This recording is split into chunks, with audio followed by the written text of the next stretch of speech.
Alors, نبدأ على بركة الله. Je partage mon écran.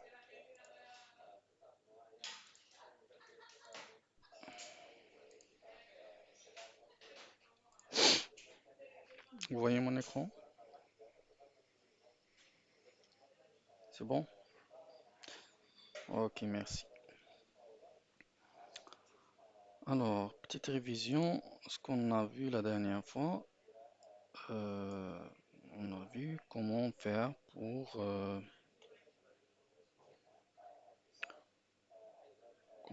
pour créer un access token, un JWT, pour sécuriser les endpoints, pour sécuriser les endpoints d'une API. Alors, on a créé un filter, un JWT filter, qui se lance euh, dans chaque requête, dans chaque appel, avant l'accès au contrôleur. Il s'exécute et il analyse la requête, il vérifie l'existence de tokens, est-ce qu'il y existe, est-ce qu'il est valide, etc. Voilà.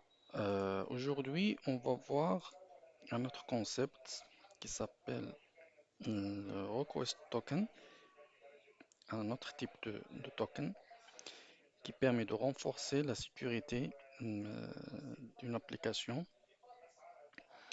euh, en utilisant l'access token et le refresh token. Alors, l'access token, il nous donne la permission pour accéder à des endpoints. Et le refresh token, lui, il nous permet de régénérer l'access token. D'accord? Alors, avant, pour générer un access token, à chaque fois, on envoie au serveur le nom d'utilisateur et le mot de passe. Cette fois-ci, on va faire ça une seule fois. On récupère l'access token et le refresh token, mais à chaque fois, on veut générer l'access token, on utilise le refresh token. Donc, on envoie le refresh token au serveur et on fait la vérification côté serveur pour ce refresh token, est-ce qu'il est valide ou non. Et par la suite, on génère l'access token qu'on utilise pour accéder aux différents endpoints. Donc c'est ça le flux de refresh token avec access token. Généralement, le refresh token euh, prend, euh, prend de 7 à 15 jours. On peut sa date d'expiration elle est un peu plus longue par rapport au access token. L'access token peut prendre 5 à 15 minutes. Il vaut mieux de minimiser la durée de l'expiration de l'access token. Par contre, le refresh token, ça prend un peu de temps. Voilà. Aussi, le refresh token, on le stocke côté serveur. Pourquoi? Pour qu'on puisse contrôler l'accès à nos endpoints. Parce que l'access token, il est stateless. On ne le stocke pas côté serveur. Donc, si on crée un access token avec une durée d'expiration de 7 jours, donc on devrait attendre 7 jours pour qu'il s'expire. Donc, s'il y aura un attaque ou bien un vol de token, donc c'est un peu difficile de le gérer. Par contre, l'access token, on a un contrôle total. On a un compte total parce que on le gère côté serveur, on peut le supprimer, on peut le révoquer, on peut le changer la date, la durée d'expiration, etc. OK? Alors, comment stocker le, le refresh token côté serveur. Donc, soit on le stocke dans une base de données ou bien dans un système de cache distribué comme Redis. D'accord? Mais ce qui est préféré et recommandé, c'est l'utilisation de Redis, système de cache distribué. Pourquoi? Parce qu'il est très rapide, d'accord? Il est très rapide car il stocke les informations dans la mémoire vive, dans la RAM.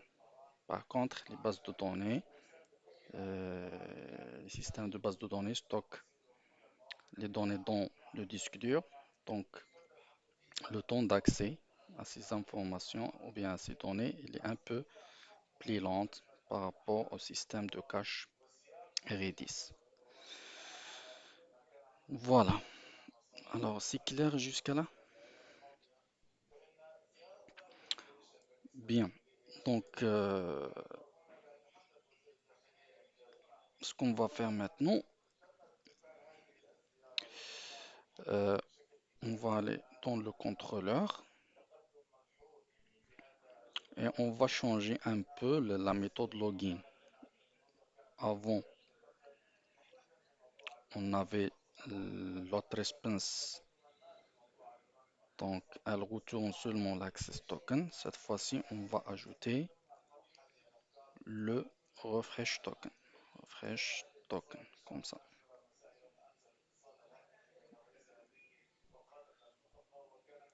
Refresh token.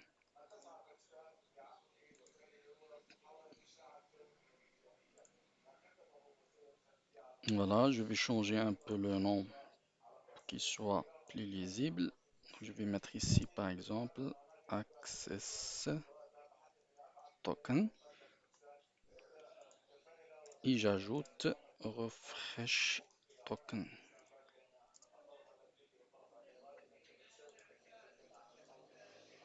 Access token, refresh token. Voilà.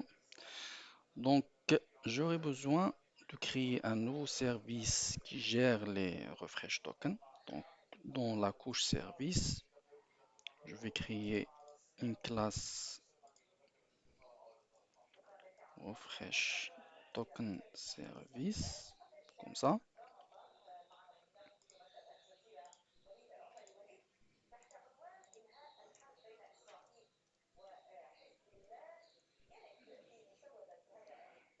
Service, voilà. Je l'injecte. Private final. Refresh.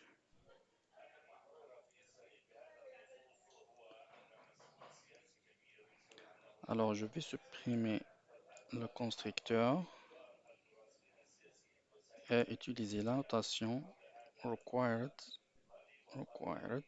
Axe constructor. Après, j'appelle mon service. Euh, je crée une méthode generate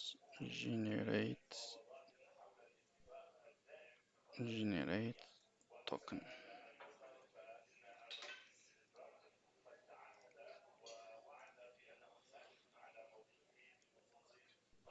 Je lui donne le username.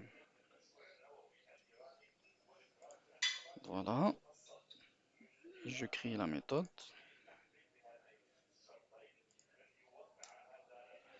Alors, la génération de refresh token, c'est plus simple par rapport aux générations de l'access token.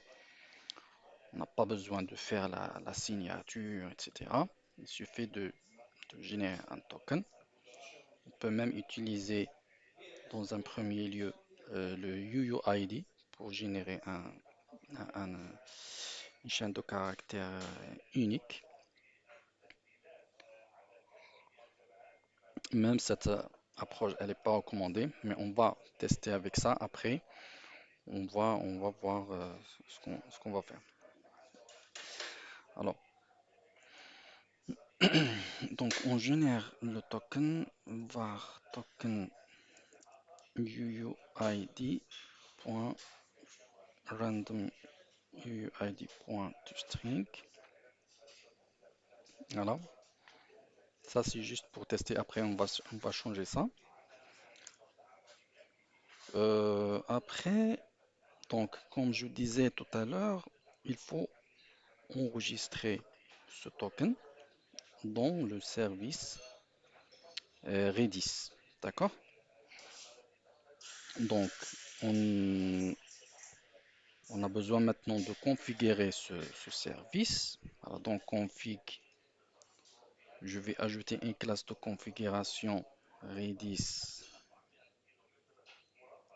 config, comme ça.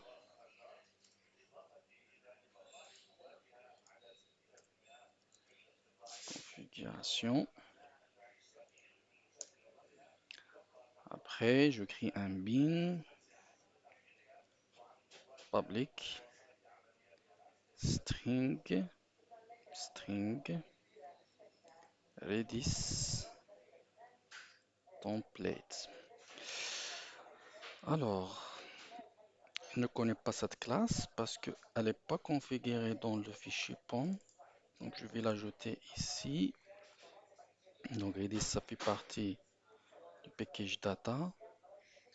Donc, je peux mettre par exemple ici, comme ça, Spring Boot Starter Data Redis. Redis, j'actualise. Je reviens ici. Et voilà, importer la classe. Redis template.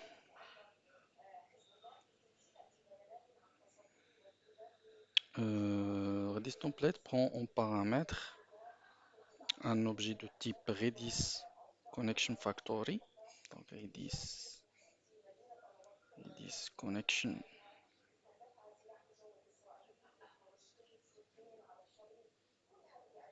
Euh, Redis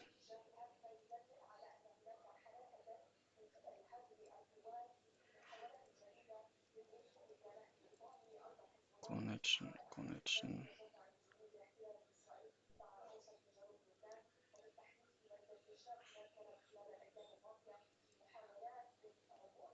Euh, je le connais pas, pourquoi Redis config, string Redis template.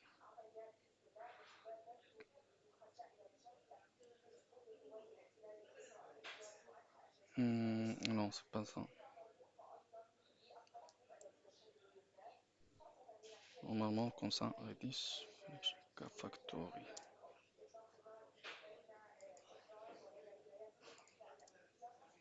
Factory, voilà. Après, return new string Redis template factor. Voilà, c'est tout. Alors, parce que euh, on a, alors déjà le Redis, il est basé sur les clés et les valeurs, d'accord? C'est pas comme les systèmes de gestion base de données qui sont relationnels, basés sur les tables. Il est basé sur la clé et la valeur. Et puisqu'on a la clé de type string et la valeur de type string, j'ai utilisé string Redis template. Sinon, si vous avez,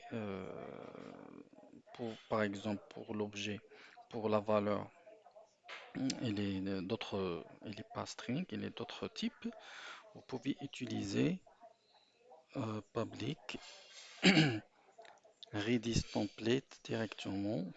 Redis, Redis template et vous donnez le type, par exemple ici string, le type de la clé et le type de la valeur, par exemple, je vais mettre object. Ok? On fait la même chose, mais là, il faut ajouter aussi les classes de sérialisation et de serialisation. Mais ça se fait automatiquement avec string Redis template. C'est très simple, c'est pour cette raison que je préfère utiliser string Redis template lorsque j'ai seulement string en clé et en valeur. Mais c'est bien de savoir ça. Voilà. Alors, Redis Connection Factory, cette classe, il va chercher elle va créer le client qui va se connecter au système Redis et il va récupérer le host, le port, le mot de passe, etc. Alors, ces informations, il faut les configurer dans ressources, dans application.yaml, d'accord? Alors, Spring Application Name, alors Spring Data, puis Redis, puis le host, donc c'est localhost,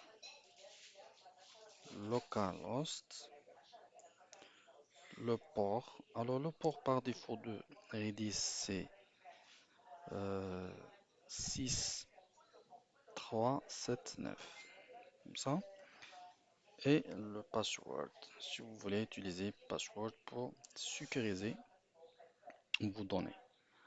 Donc password, je vais mettre par exemple my strong password. Voilà. Alors maintenant, le Redis Connection Factor, il peut récupérer ces informations et créer le client qui permet de se connecter avec le système Redis. Mais qu'est-ce qu'il manque maintenant? C'est l'installation de système Redis dans notre machine. Alors on va utiliser Docker.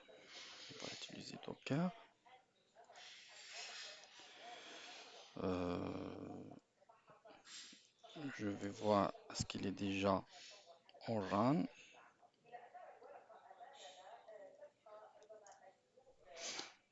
Donc j'ai seulement une image de Postgres.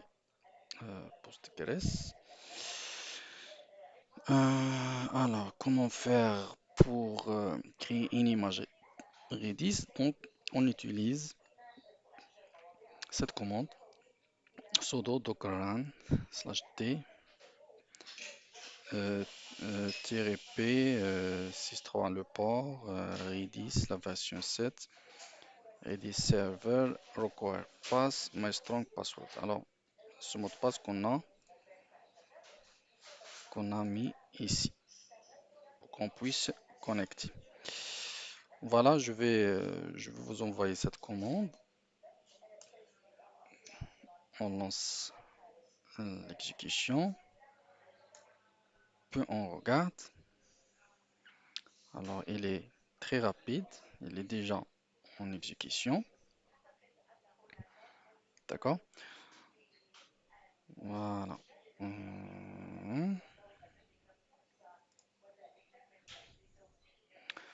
Maintenant, on revient à notre programme. Donc, on était dans Refresh Token Service. Voilà. Donc, on a créé le token. Maintenant, il faut le sauvegarder dans le système Redis. Alors, avant, il faut injecter l'instance Redis ici. Private final string Redis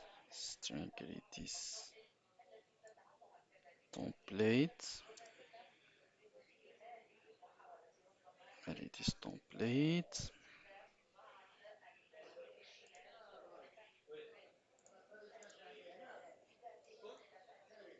required are constructor. Voilà, j'ai créé bien le bin, donc il va l'injecter normalement. Après, comment faire pour mettre cette valeur dans le système Redis?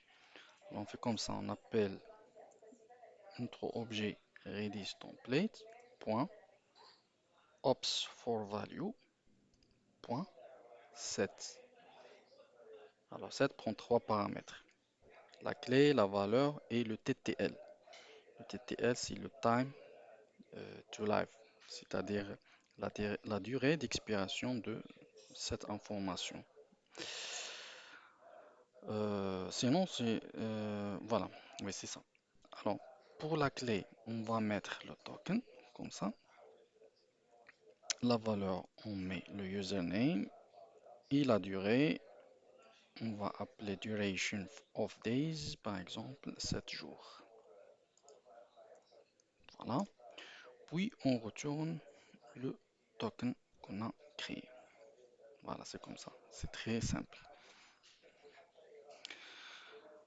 Voilà, voilà. Maintenant, on fait un petit test. Donc, on lance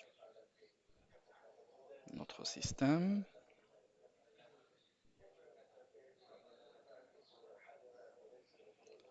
Alors, qu'est-ce qui se passe? Java long object cannot be converted to Java long string. Ouais. Alors là, ça c'est refresh token. Ça c'est un objet. C'est un objet. Donc, il faut appeler refresh token. Hmm.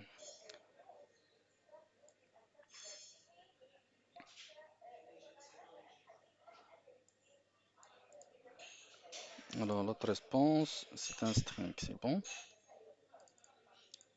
Refresh token, generate token. Qu'est-ce qu'il a? Ici, il faut mettre string comme ça.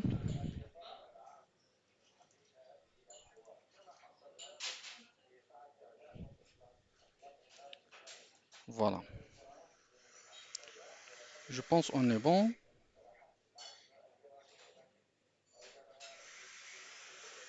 Je relance.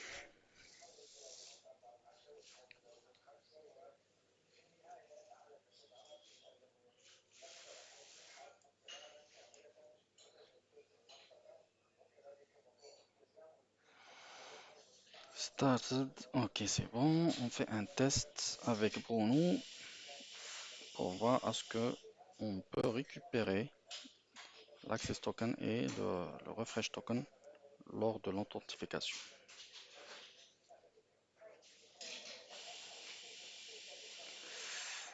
Alors, post login, Imran, on exécute. Et voilà, regardez, il y a l'access token et il y a le refresh token. On va voir est-ce que ce refresh token il est bien stocké dans le système Redis ou non. Donc, on a EE3 à la fin. Euh, Rappelez-vous de cette information. Alors, comment faire pour voir? Donc, on lance la commande docker exec pour rentrer à l'intérieur du container. Donc, docker exec, mode interactif, IT. C'est quoi le hash de notre service Redis? C'est 7A8. Donc, soit je mets le nom ou bien le hash 7A8. Quoi d'autre? Après, la commande que j'exécute à l'intérieur, c'est redis CLI, permission denied, sudo. Voilà, comme vous voyez, j'ai pu accès.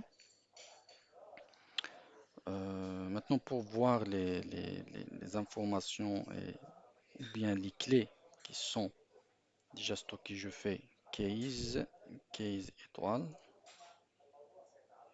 Euh, Authentification required, donc je authentifie hot et je mets le mot de passe my strong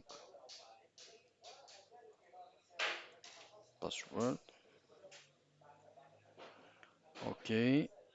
case. Alors, regardez, voilà notre hash, notre token qui se termine par EE3. Donc ça, c'est la clé. Alors, dans la valeur, on a stocké le username. Donc, on va voir, on fait comme ça, get,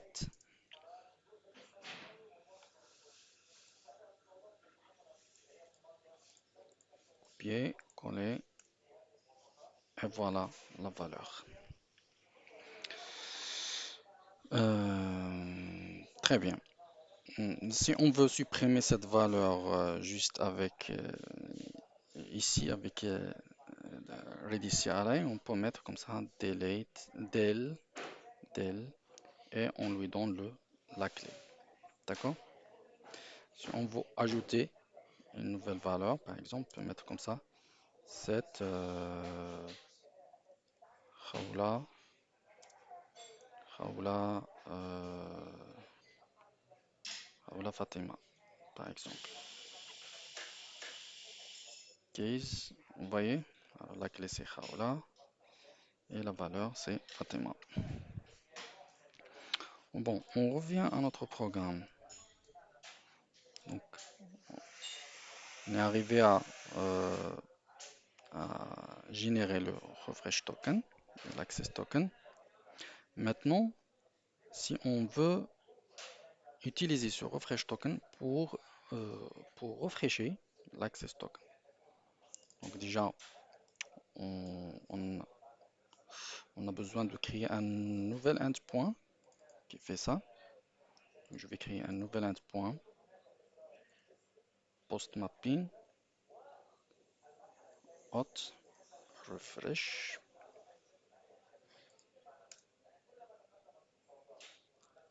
public hot response refresh. Alors, il prend quoi en paramètre? Il prend un refresh hot,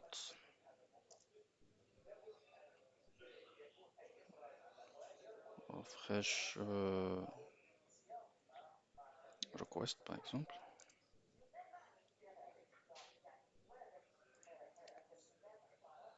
Je vais créer ce type. C'est un record dans DTO new Java record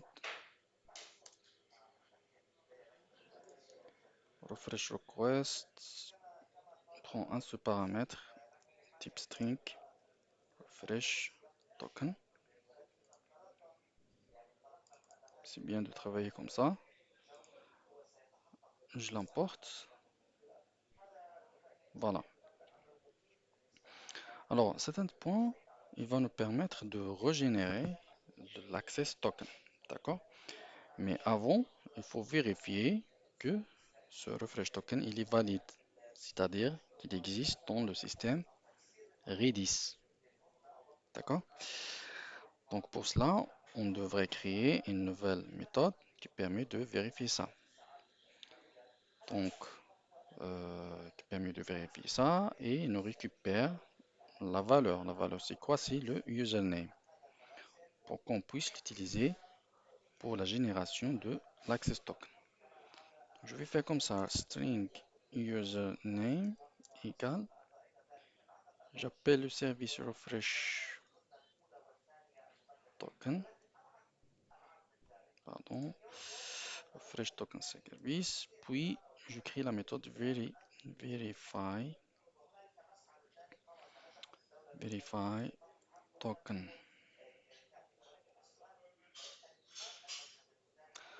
Alors verify token et je lui donne en paramètre request.refresh token. Verify token, je crée cette méthode. Voilà. Voilà. Alors maintenant, pour vérifier l'existence de refresh token, on va chercher cette valeur dans Redis template. Donc je vais faire comme ça Redis Redis, je fais comme ça. String username, Redis template.ops for value. Alors, OPS for value, ça veut dire des opérations pour des clés valeurs. Il n'existe pas que ça, il existe for set, for hash, for list. Donc ça dépend de ce que vous avez dans la structure que vous avez dans votre système Redis. Alors moi j'ai des clés valeurs, donc j'utilise OPS for value.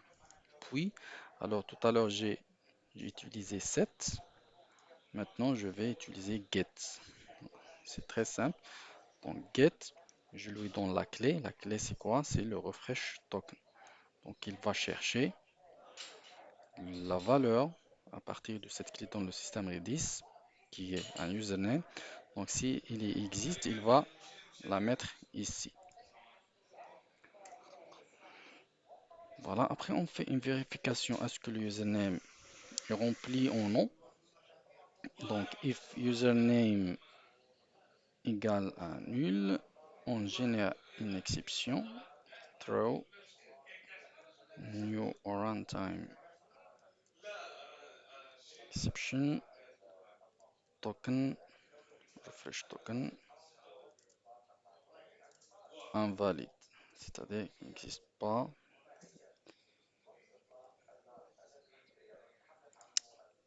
Sinon, on retourne le username.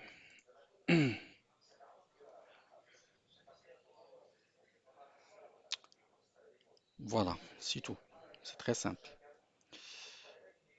On revient ici. Alors, si on est bon, on récupère le username et on l'utilise pour générer l'access token. Donc, on fait appel à JWT service.generate token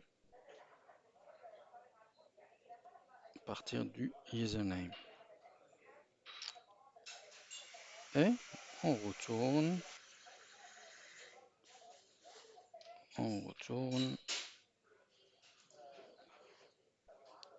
l'access token, le nouveau access token et le refresh token.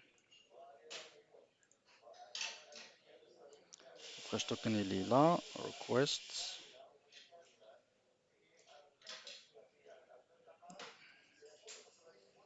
pardon, request.refresh token.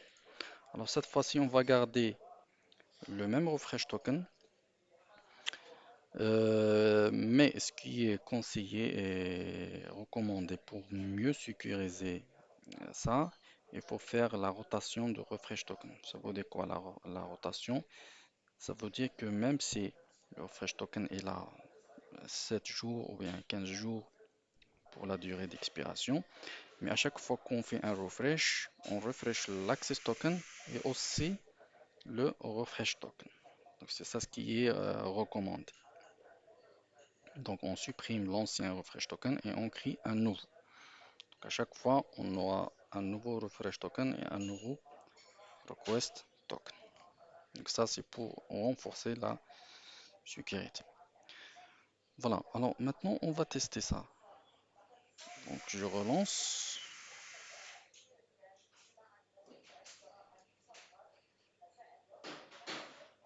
Je relance et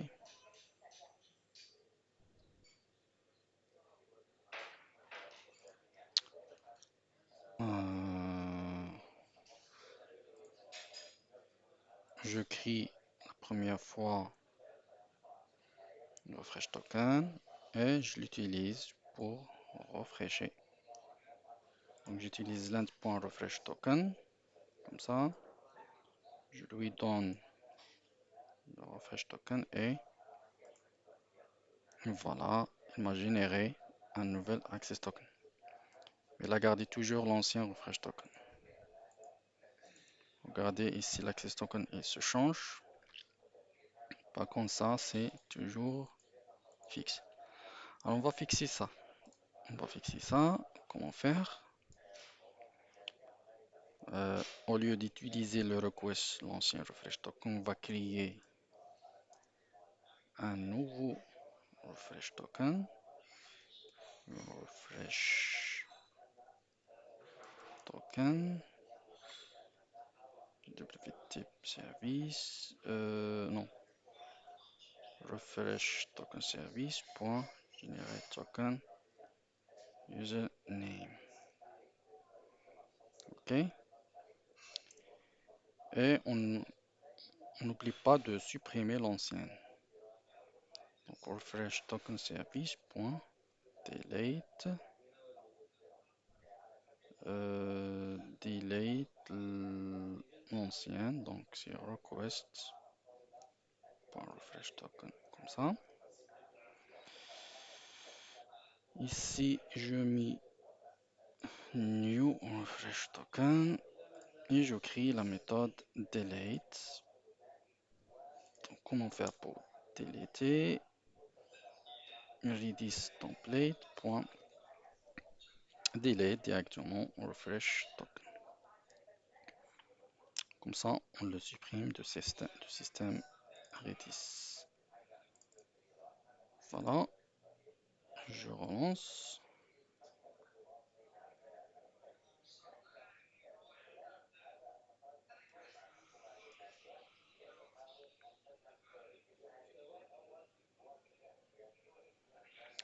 Je relance. Après,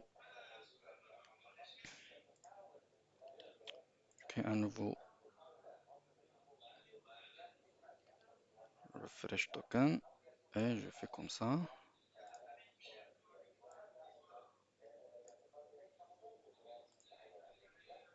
Alors regardez maintenant, il y a un problème. Pourquoi il y a un problème? Vous connaissez pourquoi?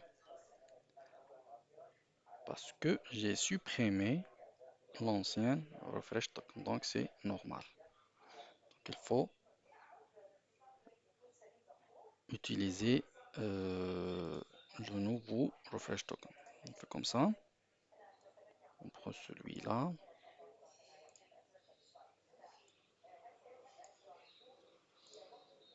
Voilà. Cette fois-ci, on ne va pas exécuter le même, mais on va faire comme ça. On fait copier-coller de nouveau. On le met ici et on exécute. Et la même chose.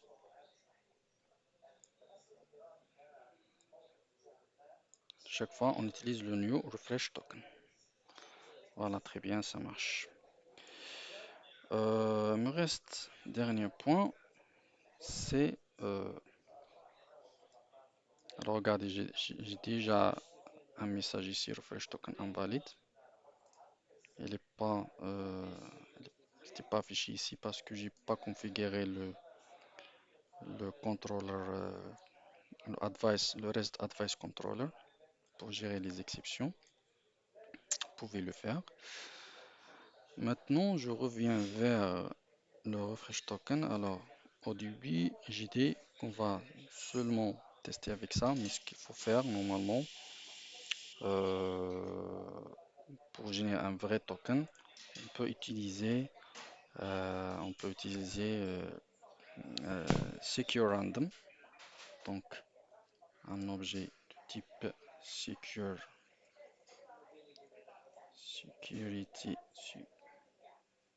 secure random.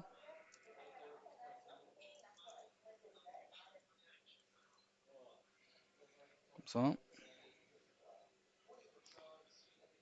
Après, donc secure random. Après, on crée un tableau de bytes, comme ça. Bytes, new byte de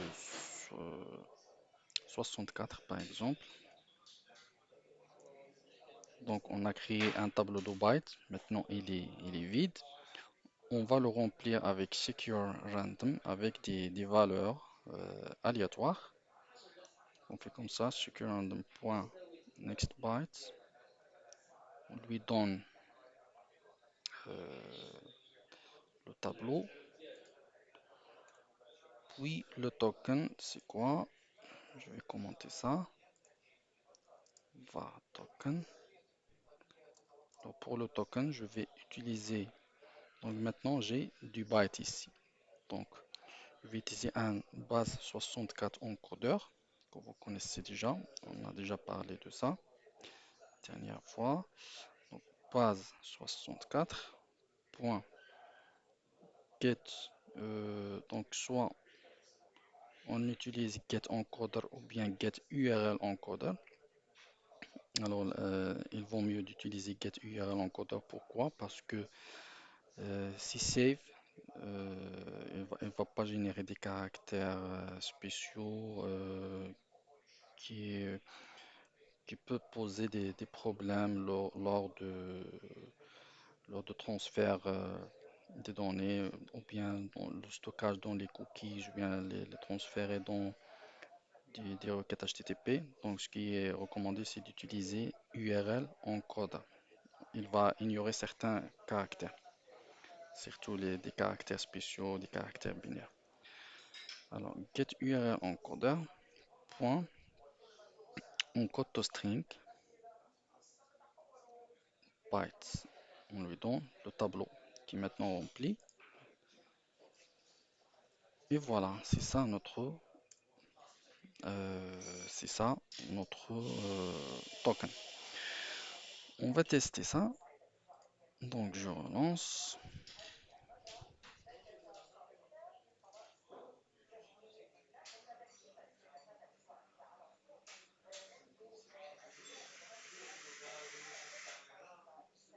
login. Alors regardez cette fois-ci, regardez le refresh token. Vous voyez ici. Voilà, comme ça c'est bon. Alors comme vous voyez, il ajoute égal égal à la fin. Ça s'appelle du padding. D'accord? Il utilise surtout pour garder même longueur des bytes. Mais on peut le supprimer. Si on ne veut pas voir ça à la fin, on peut le supprimer en utilisant avant encode. On peut utiliser without padding. Comme ça. Without padding. Je relance.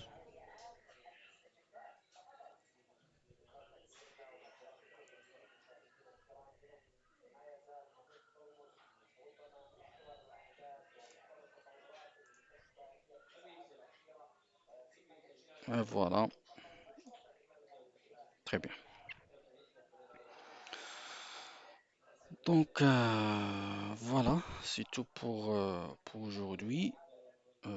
J'espère que vous avez bien compris. Si vous avez des questions, bien sûr, n'hésitez pas.